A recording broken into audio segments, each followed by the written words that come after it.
Welcome to Standard Chartered Money Insights, a podcast series by Standard Chartered Bank that brings you market views and insights on the go. Welcome to Cut to the Chase. This is Tuesday, the 13th of December. I'm Daniel Lam, your host for the podcast. I remember watching the semi-finals between Brazil and Germany in the FIFA World Cup in 2014. My alarm actually went off 30 minutes after the game had already started. So when I switched on the TV, it was saying 5-0 down for Brazil.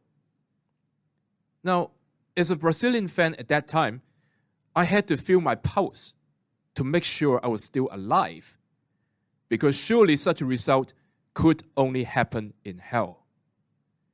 And after this game, I just gave up on the Brazilian team. Bringing this back into the investment world. In China equities, the internet stocks have been investors' focus for many years, but they were under a lot of pressure for 2021 and nearly all of 2022. Should investors be giving up on these stocks? Now, nearly all of the internet stocks in China are in the consumer discretionary and communication services sector. They have been heavily sold off since 2021, with a number of them down by 80%, due to the regulatory saga for most of the last 2 years. However, this has been fading over the last few months, and their earnings have been looking up in the latest earnings season. Moreover, the delisting threats of the Chinese ADRs have been diminishing.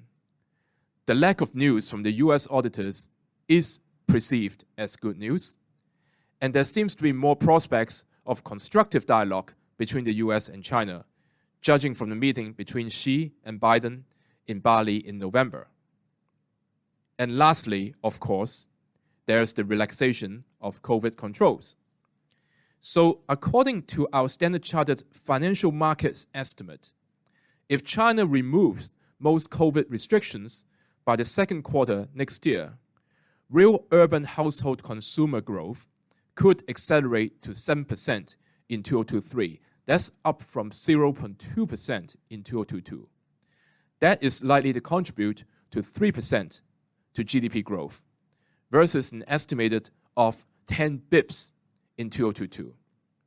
Including rural households and the government, total consumption could add 4 to 4.5% to GDP growth in 2023, versus an estimated of approximately 1% in 2022. Now, if urban households spend half of their excess savings accumulated from 2020 to 2022 in next year, this could add another 1% to annual GDP growth. The study from SCB Financial Markets Research also suggests that a recovery in urban household consumption is likely to benefit the entertainment, non-COVID related medical services, and residential sectors. Hence, we believe that China internet names are turning the corner, benefiting from the potential recovery in consumption. So investors should not be giving up on them, and in fact, they should be adding to these stocks on a 6 to 12-month horizon.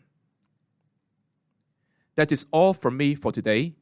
As always, if you enjoy this podcast, please don't forget to rate and like it. Thanks for listening, and we wish you a happy day ahead. Thank you for listening to Standard Chartered Money Insights, a podcast series by Standard Chartered Bank. For more details on the latest market insights, subscribe to Standard Chartered Money Insights.